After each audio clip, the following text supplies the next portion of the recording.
Hello, hello, and welcome to CX Rise Up Talks. This is the podcast where we discuss ideas and strategies on how to transform experience into business growth. I am your host, Camila Ferreira, an award-winning CX leader and author of Long Live CX, available on Amazon, and international speaker.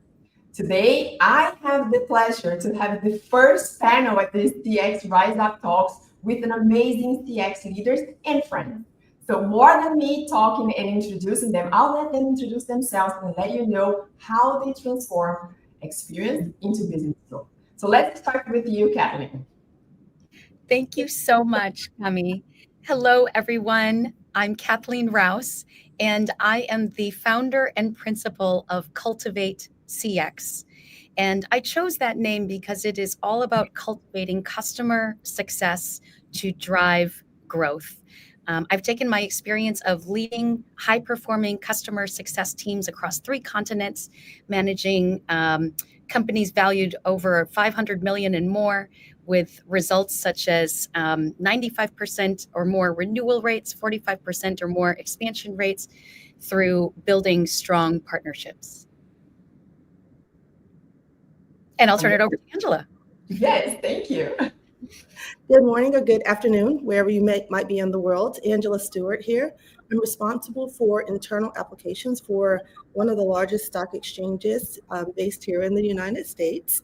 My specialty is really around cross-functional collaboration. For most of my career, I've been in consulting, and I've applied consulting, even including having my own consulting firm at one point before I sold it. But I love to take that same philosophy and that same framework and apply it across Fortune 500 companies. Happy to be here. Thank you. Jen. Hi, Jen Mingo. Good morning to your point, or good afternoon, wherever you are. I am the founder and principal of Evervance Consulting, which is focused on always advancing and helping organizations really grow and build an end-to-end machine focused on the customer. I've spent the last 25 years either in consulting at a large consulting firm or at enterprise software companies. I've had the opportunity to be at 2 that were wildly successful and a couple that have not been as successful. But I think through both journeys, you learn about what is really required to drive a business to be a growth machine and focus on the customer. And that's really the heart of where the focus is today. So I'm excited to be here. Awesome. And I said before, amazing CX leaders, trailblazers, women all over the world, right? From West Coast to Paris. That's the coverage that we have today. And I heard you saying a lot of collaboration and partnership. And that's the topic of our show today. So partnerships that propel and how collaboration powers customer outcomes and professional success. Because it's not one or the other, but both. And with no further ado, I have come up with some questions for you, ladies. So let's kick off this conversation. And I want to open this asking you all, when you hear the word partnership in the context of CX, what does it mean to you? Yeah. I can go first. I see you come off mute too. I'll turn it over to you, Jen, afterwards. But I looked up the definition of partnership, and it's really 2 people being in a relationship that is beyond transactional. It's actually about, each person cares about the other person, delivers value, supports them on their journey. And, I think about when I started Cultivate CX, it was all about finding those really interesting opportunities, but to really partner with people and companies that I really enjoyed to partner with. Yeah. And building on that, Kathleen, I think it really is focused on having a shared objective around the customer, and looking at it together and saying, at the end of the day, the customers are really what create a thriving business, all the way from when they first hear about your company through to when they start using your products and services. And so creating a partnership that puts them at the center, I think, is what makes a very powerful team and a powerful organization, so that not only are you looking at bringing in the new customers, but it's how do you grow and expand your existing customer base, and creating that partnership together makes everybody successful. Yep. And I'll opine just quickly, if you don't mind. I agree with obviously what both of you ladies said, but when I think of partnership and a customer and what that customer means to an organization, I think about shared value, right? So oftentimes companies will have products or offerings that they want to give to their customers, and sometimes they add a ton of features, as we all know, just being in the roles that we have. And the customer is sometimes thinking, okay, this is great, but this is not exactly what I asked for, or may not be applicable to my organization. So I think it's really having that partnership relationship, as both of you ladies pointed out, but it's creating that shared value. It has to be a win-win situation. And I think it's an agreement that has to happen up front. And as that relationship develops, because there is a development of that relationship, just like a marriage or anything else. But as it develops, then you can get to the point in which you're able to think for the customer and perhaps provide those features or those capabilities as that relationship blossoms. But initially, you just have to really look at it as a true relationship and let that relationship grow, right? And figure out what shared value means for both the customer and for your company. Amazing. Thank you so much. And I love what you just said, Angela, about sharing values, right? This is so important. It means that we are putting the person at the center of the decision making, which is fully connected with the definition that Kathleen shared with us about going beyond transactional. So partnership is not checking boxes. Partnership is when we truly care about the other part of the other person in that relationship, when we are fully present and engaged. I like it. I like how we kick it off this conversation. And Kathleen, staying with you, can you share an example where cross-department collaboration directly improved customer outcomes? Yes, absolutely. I'll actually share it feels like ages ago, but maybe relatively recently. I'll go back to 2020. A very heightened time for a lot of folks where, we were in the midst of the COVID pandemic. And I was director of operations at Financial Force, now Certinia.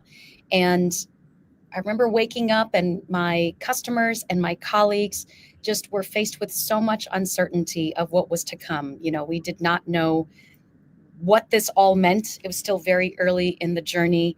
And we had to figure out, as the operations person, I was trying to think about ways to provide as much control over the situation as I possibly could. And so I reached out to, at the time, my CSM, Meenal, who was at Gainsight at the time, also reached out to my partner, Emma, over in customer success, Maria, who was over our customer community, and our technical folks as well, and our data head of data as well, Doug and Patrick. And we came up with a way to take in signals from usage, from customer engagement, and even looking at the industries where these customers were that could potentially be signals that they might be in trouble during the pandemic.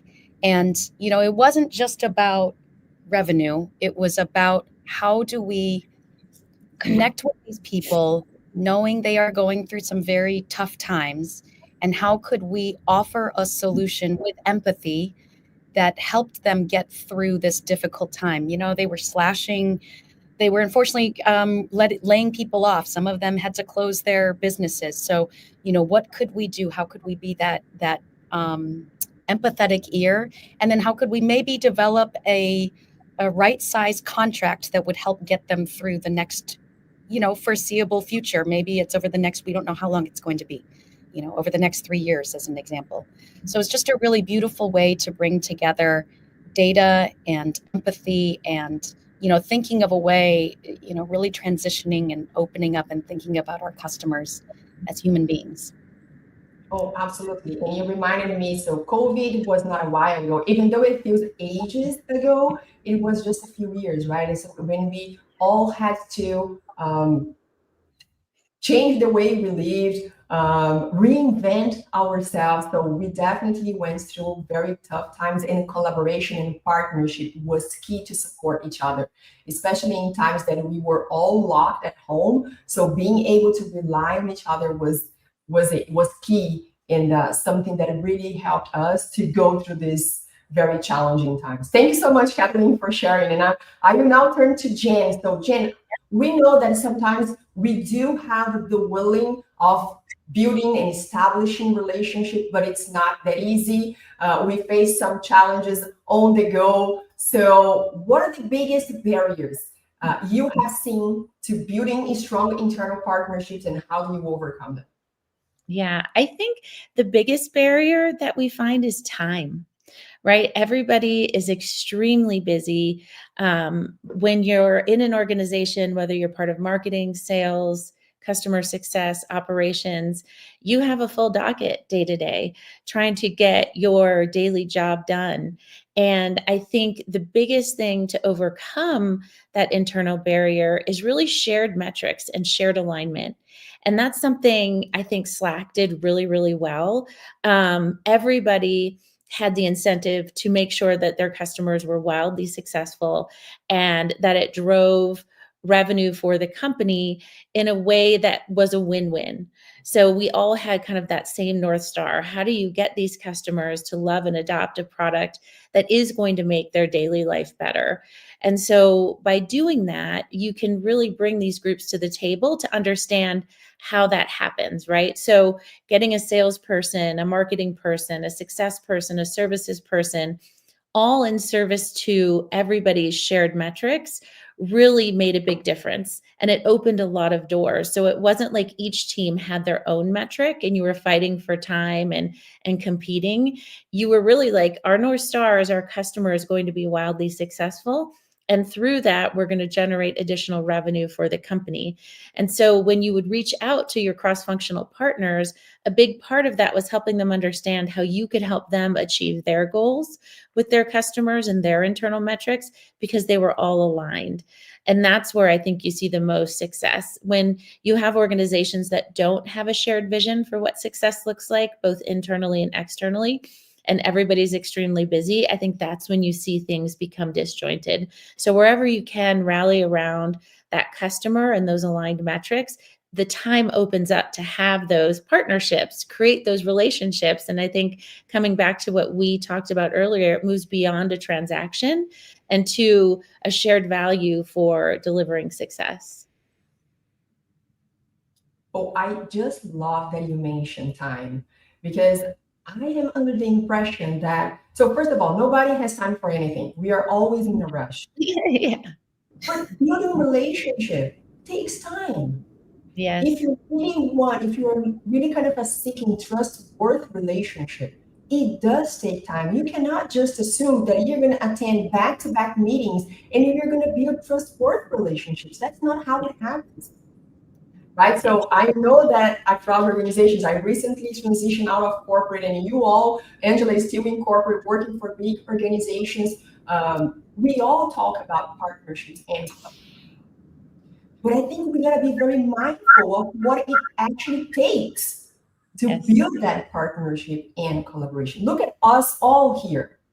So being here live required us to meet previously to align on what we would be doing here, have a shared goal, right? Angela shared this in the beginning of the show about sharing goals, being beyond transactional. So we are all here because we believe that the experiences that we have gone through is very valuable, even for one person that is watching. Yeah.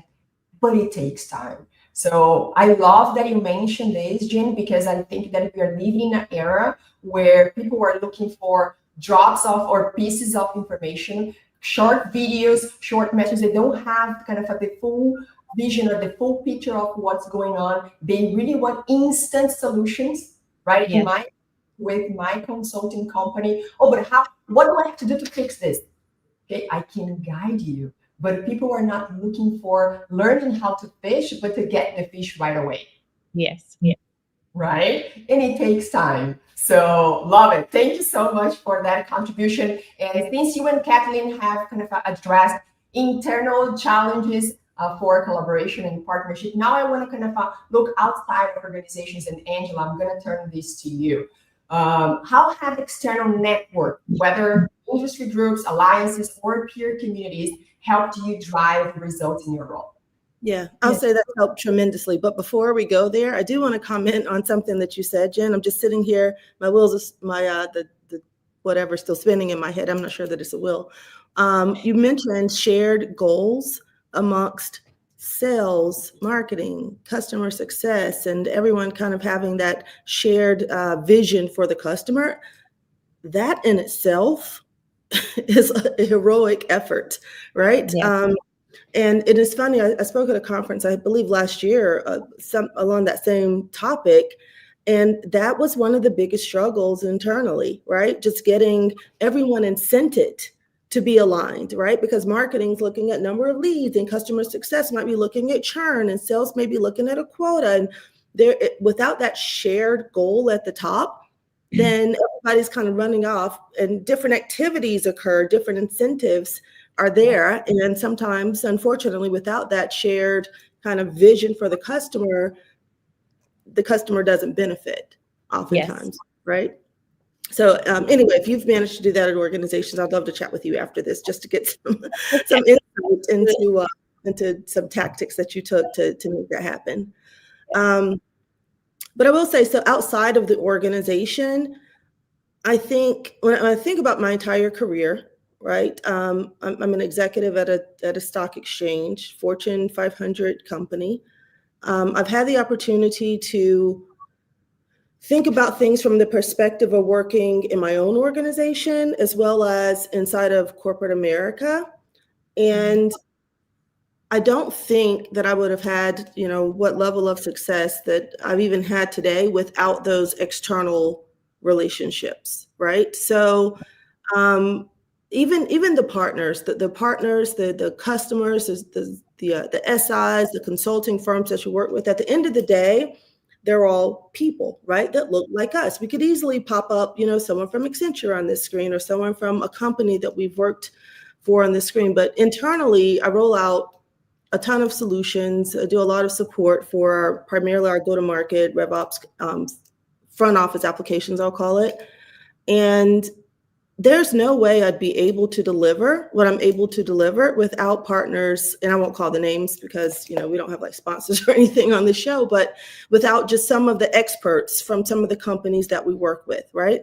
So when cloud was a thing, it's not like I went and I researched and I learned everything that I could about cloud and I became the cloud guru and I started rolling it out. I relied on the expertise of my partners. The same with AI. AI has been around for some time, but it became really popular with ChatGPT. And now all of a sudden, people from the board of directors and various executives are saying, thou shalt put in AI in our organization and save us $20 million this year, right? And people are just scrambling to figure that out. But it doesn't make sense. I mean, I immerse myself in the technology, right? But it doesn't make sense to try to go and learn everything on your own. You have to rely on the experts. And if you think about it from that perspective and everything that you kind of take on, let's say I become an expert in my 15%, and then I partner with ladies like you all, right? And you're experts in your other, 15 to 20 to 30%.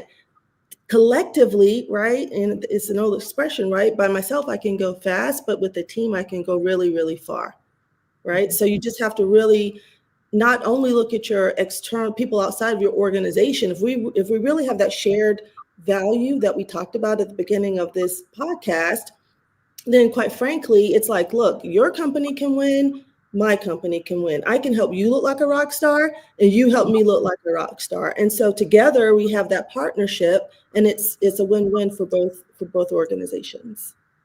Yeah, yes. Absolutely. And that's when, again, you do not need to see partners or people outside or even within our organization as competitors.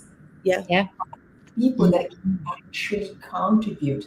it's not about me winning and you losing. No, as you said, Angela, kind of how can I help you being a rock star and you help me being a rock star? Yep. And I think that the center of this conversation today, my main takeaway so far is shared values. Yeah. What are you looking for? How can I help you? How can I contribute? Again, I don't need to compete. I don't need to be better, or it's not about being better or worse, right? But how can I help you? So, Kathleen, if you were an expert in some area of CX and I have knowledge in a different area of CX, let's join efforts. If the two of us believe that in the value of CX, that's why we are all here today, because we all believe in the power and the value of CX and the partnership and collaboration. And one thing that I still see very often is competition among women. Mm-hmm. But look at us today here. There is no competition whatsoever. So we are all here to help not only the four of us, but our community, our network. So I love it very much because I think that the concept of shared values applies not only within the organization, but outside of your organization. So you can look for other people, even if they may seem as a competitor, to see what are their opinions, what are their vision, their view about some topic, like you mentioned. So I think that artificial intelligence is definitely the hottest topic of the moment. What do other people think about it? How can you learn from them? How can you kind of enlarge your or improve your understanding of this topic by talking and engaging and collaborating with others? Yeah. Right. I want to say one thing, Angela, without it being too much of a love fest. But what I find so interesting and has inspired me watching your journey is that you're wonderful at inviting others in to contribute to this shared vision and to providing a platform to co-develop a solution. The best leaders that I see, I've seen, as I've seen in my career, are those who invite others in to co-create something together. Yeah. Well, and then you surround yourself by smart people. I mean, I've always been of the belief that everyone has something to offer. It's just helping, if they don't know what that something is, it's helping them figure out, like, what is my contribution to, whether it's a solution or a brainstorming session or whatever it might be. It's just figuring out, like, I know enough, I work with you long enough and I've known you enough, Kathleen, that if it's about connecting people, you're the expert, right? Regardless of what it is, if it's a change management component or if it's getting people on board to understand like what value we're adding, you're the go-to person, right? And it's just, you know, and you probably know that by now, but early on, maybe in your career, you didn't know that, but it just slaps everybody in the face because it's just so obvious, just with your hand holding and how you approach certain scenarios. Yeah, so investing time on building those trustworthy collaboration, going beyond your current network and expanding it and learning from others, sharing your goals and your values. This will definitely help for you to come up with stronger and smarter and more robust ideas that will not only help your organization, but help yourself as well. And that's kind of, I want to shift gears to talk about careers, because we said that partnerships, right, and collaboration not only helps customer outcomes, but also careers. So I want to turn now back to Kathleen. How have partnerships shaped your own career progression? Well, I'll share two stories. I'll be quick. I promise. I'll be quick. But the first story is in. Angela, you're probably going to crack up. Again, I don't mean this to be a love story, but you know, when I came into, she and I worked together more than a decade ago at Manhattan Associates, and you know, the whole approach of finding alignment, finding shared value for your customers. At the time, they were internal customers. That taught me a lot. I look back at that experience, and that was like the original badass telling me, you know, showing me the way to do it. I'll then share a quick story. I also have another peer of mine, now peer, her name is Dawn. When I left Manhattan to go into my first CSM role, they hired Dawn. She was my customer, and I think one of the beauties of this journey is to be able to find a platform for people to become their own heroes in this journey. And I just remember Dawn was like this super bubbly person, and she like put together these community groups and did all these fun, we called them yam jams at the time, like it's just so much fun. And she just had this great spark. And so, we put together joint events to highlight the power of community. I then hired her onto my team when I started leading CSM teams. She then went on to lead really high-performing CS teams at Workday. She's now early retired. Like, talk about the dream. Like, she did pretty well. So that's just a fantastic, to be able to provide that platform for your customers and your partners is tremendous.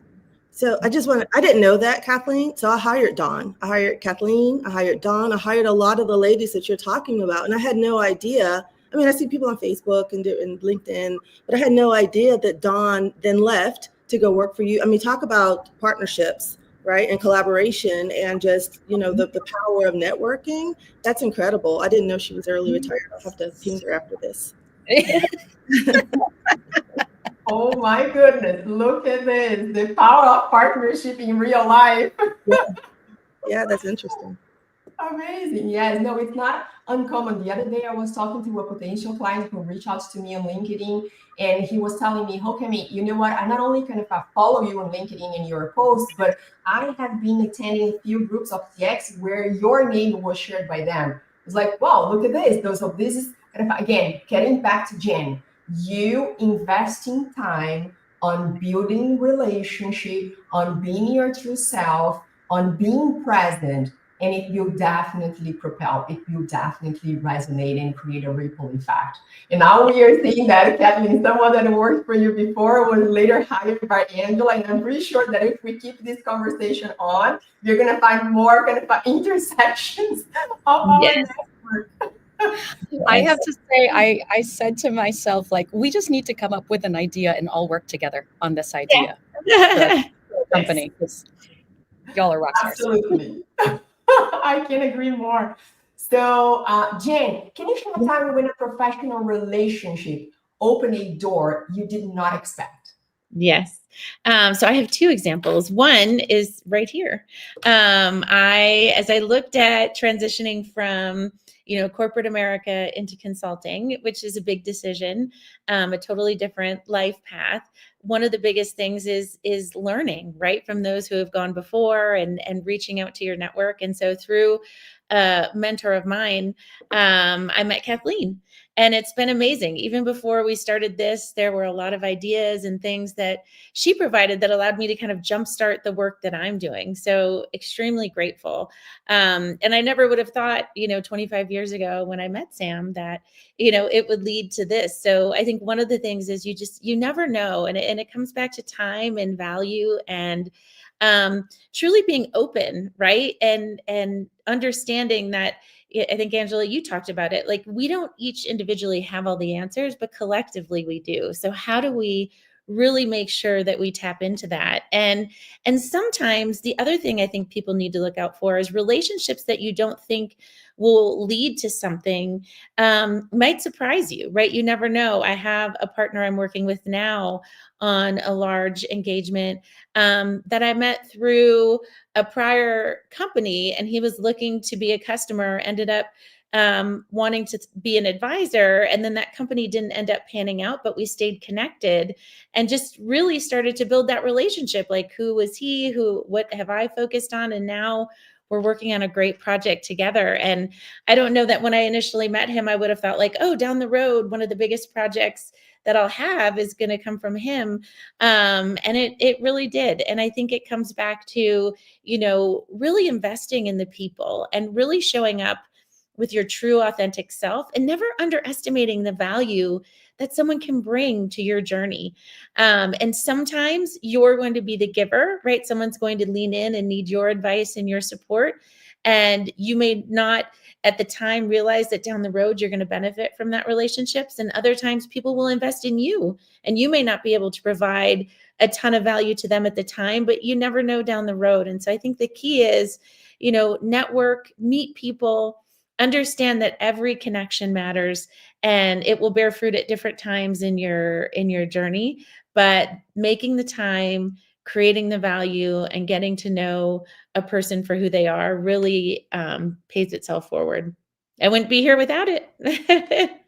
Can I just opine on that a little bit, Jen? If you think about women in technology, we're very few, right? So first of all, the technology group in the world is it's a tight-knit group, right? You never know what paths you're going to cross down the road. But then even further, women specifically in the niche, right, of women in that technology cohort.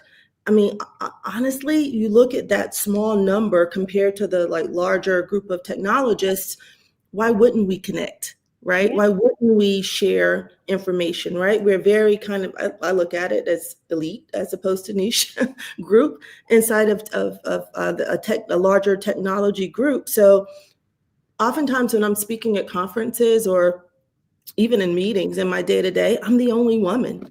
I'm the only minority. I can probably name 5 or 6 different things, right? And so I think it's important to recognize that. Just a funny story. I don't know how funny it is, but just an interesting story. I spoke at a conference last year, and it was all about AI. And I was just super pumped about this because it was just the futuristic AI kind of capabilities. And when I got off the stage, there were some people waiting to talk to me, and they were all ladies. And they were like, "Oh my God, you were the only lady on the stage." And I was like, I was, right? You don't even think about it, right? You go every single day and you become accustomed to it. But I think it's important more than ever to make those relationships, because the struggles that you may have or I may have as the only lady in the room, the only whatever, you fill in the blank in the room, they're feeling the same thing. And sometimes you can relate on a different level that you probably could not ordinarily relate because you ignore it, because you're used to it, right? So anyway, just wanted to mention that, because the networking is important, but I think it's even more important when you can connect with someone who truly understands what you may be experiencing and vice versa. Yeah. Oh, absolutely. And I want to take a moment to take Kathleen as well, Jen, because your story is my story. Yeah. I recently transitioned out of corporate. Kathleen was one of the first guests that I had in this podcast that I kicked off in the beginning of the year. And she's a consultant, as I am a new consultant in this field of CX. She could have seen me as a competitor. Yeah.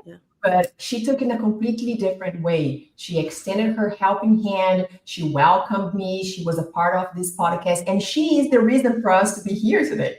Yeah. Right? She was the one connecting the 4 of us.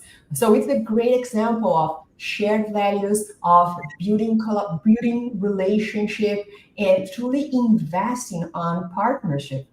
Because I am pretty sure that this is the very first step for the 4 of us. And reason being, we have Kathleen in common. What if we had more Kathleen's? So why we can be the other Kathleen's as well, and Propel partnership and Propel collaboration, as Angela said. Angela, it resonated very much with me because I was in tech until December last year, and I used to normalize so many things that are not normal. Yeah. Like you said, oh, was I the only one in the boardroom? Yes, for so many years. But we normalize it, it's not normal. And I'm pretty sure, and I know this by heart now that I'm kind of helping other leaders to go through those challenges, that they do experience the same challenges that I did a few years or a few months ago. Yeah. So yeah, collaboration, partnership, mentoring, the power of mentoring is incredible.